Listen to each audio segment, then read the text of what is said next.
Assalamualaikum warahmatullahi taala wabarakatuh. Kita berjumpa kembali pada malam hari ini dalam membahas tentang pembahasan yang sebelumnya, yaitu pembahasan tentang orang Islam perlu diislamkan. Jadi saya sudah menjelaskan waktu kemarin itu tentang esensi Arkanuddinul Islam, bahwa Nabi Muhammad itu menyampaikan dalam surat Al-Jum'ah ayat 2, menyampaikan ilmu tentang akidah, tentang tanda-tanda kekuasaan Allah, yaitu tentang akidah, ilmu tentang yuzakihim, tentang membersihkan jiwa, yaitu ilmunya tasawuf atau bab ihsan, ya, bab ihsan. Yang ketiga adalah wa yu'allimuhumul kitab wal hikmah, ilmunya itu adalah ilmu syariat dan dipelajari di dalam ilmu fikih para madhab. Dan berkaitan dengan itu juga dijelaskan dalam hadis yang diriwayatkan oleh Umar ibnul Khattab. Ya, Umar ibnul Khattab itu meriwayatkan hadis tersebut. Suatu peristiwanya itu ada seorang pemuda datang menjumpai Nabi. Orangnya itu tidak kelihatan seperti Safar. Kenapa? Orangnya bersih, bajunya putih tanpa ada debu, rambutnya hitam lekam, tidak seperti dalam perjalanan, dan tidak ada orang yang tahu itu dari penduduk mana, orang asing.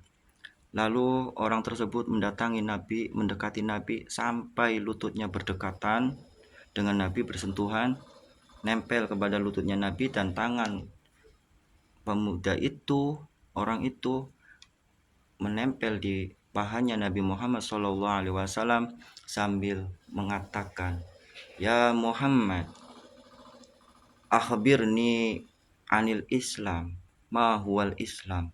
Wahai Muhammad, kabarkanlah kepada saya apa itu Islam.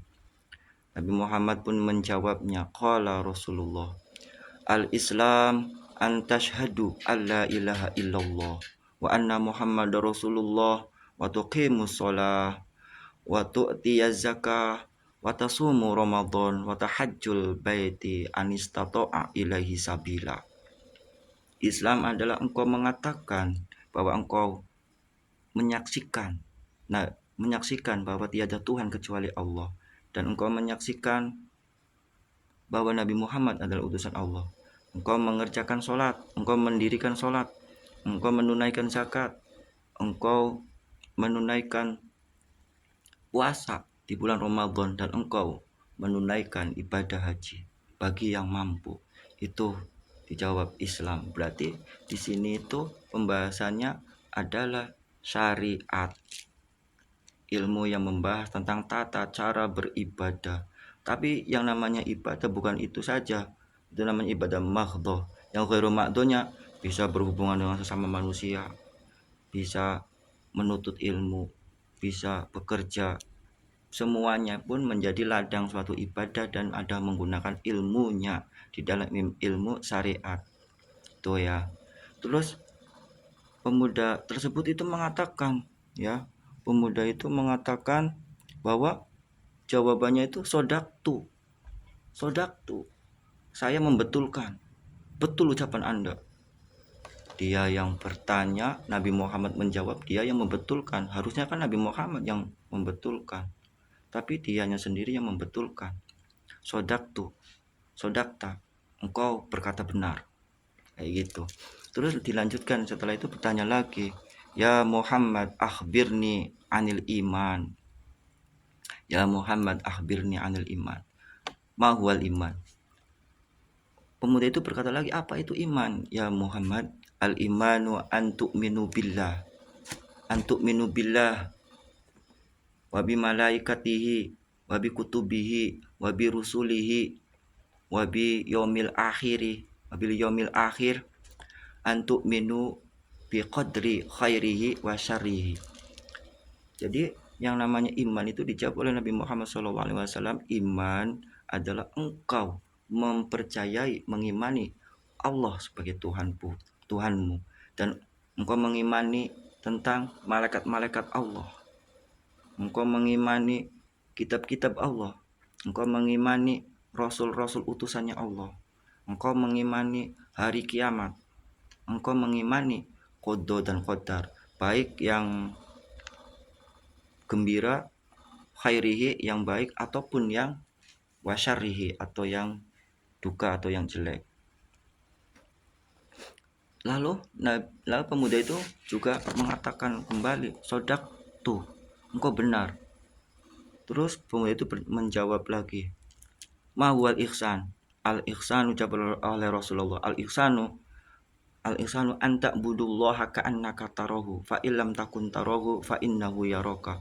Ihsan itu adalah engkau dalam pandangan keyakinanmu, yakinlah bahwa engkau melihat Allah.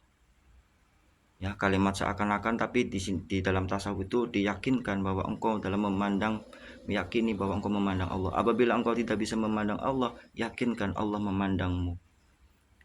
Bagaimana mungkin kita bisa memandang Allah? Bagaimana mungkin kita memiliki keyakinan yang setinggi itu? Karena apa? Karena kita sendiri yang menghijabnya. Allah itu jelas. Allah itu jelas keberadaannya. Allah itu maha ada. Alam semesta itulah yang fana. Sesuatu selain Allah itulah yang fana. Karena hawa nafsu kita lah yang menghijabi kita. Menghijabi kita dari pandangan Allah. Makanya untuk menghancurkan hijab yang tertanam dalam hawa nafsu kita, yang sudah dibentuk oleh hawa nafsu kita, oleh noda-noda dosa, oleh noda-noda perbuatan yang tercela, yang menimbulkan suatu kemurkaan, suatu aib, suatu dosa dan noda pada hati kita, jiwa kita. Maka di sini perlu alatnya, caranya adalah ilmunya tasawuf. Ilmunya tasawuf, caranya apa? Torekoh. Caranya torekoh. Torekoh itu di dalamnya itu suluknya tentang zikir, tiada lain ya. Zikir. Cara prosesnya itu tazkiyatun nufus, pembersihan hati. Pembersihan hati tiada lain, alatnya tiada bukan berzikir kepada Allah Subhanahu wa taala. Inna fi kulli syai'in siqalah wa siqalatul qulub zikrullah. Segala sesuatu itu ada alat pembersihnya. Sedangkan alat pembersih hati atau jiwa atau kolbu adalah zikrullah. Tapi perlu kita ketahui zikir yang bagaimana yang bisa membersihkan hati. Ya, zikir yang bagaimana? Zikir yang ditanamkan melalui guru mursyid. Zikir yang melalui proses ijazah, proses talqin. Sebagaimana di dalam kitab Jami'ul Usulil Aulia itu dijelaskan, az-zikru la yufidu faidatan tamatan illa bitalqin. Zikir yang sempurna, zikir itu tidak akan menimbulkan buah manfaat yang sempurna kecuali dengan talqin zikir. Tapi kebanyakan orang itu menganggap talqin itu sangat takut, sangat heran. Bukankah talqin itu untuk orang yang mau mati, sakaratul maut? Ya, gimana mau ditalqin, orangnya aja lagi cekek, napas aja susah, mau minum aja susah, nggak bisa, mau ditalqin. Yang lebih lucu lagi dalam kuburan, orang dalam kuburan ditalqin, nggak bisa jawab. Orang dikubur, kalau jawab pada lari semua. Ya, jadi aneh. Tapi biarin ya, saya nggak menyalahkan, nggak, cuma ya tolonglah luruskan pemahamannya. Kita punya akal. Orang yang ditalqin itu untuk orang yang masih hidup. Orang yang masih hidup itu adalah calon mati, orang yang akan mati. Makanya di dalam hadis itu dari An Sa'idul Khudri itu berkata Rasulullah, lakinu mautakum bila ilaha illallah. Kenapa kalimat talqin itu dengan menggunakan kalimat la ilaha illallah? Talqinkanlah kepada orang yang akan mati. Kita semuanya itu akan mati semua. Tapi kenapa dengan kalimat la ilaha illallah? Bukan subhanallah, bukan alhamdulillah, bukan Allahu akbar, bukan ya istighfar, bukan kalimat-kalimat yang lain, tapi kalimat la ilaha illallah, karena di dalamnya itu ada unsur sangat istimewa, nafi dan isbat, ada asma jalalahnya. Atau kemarin saya udah membahas tentang keutamaan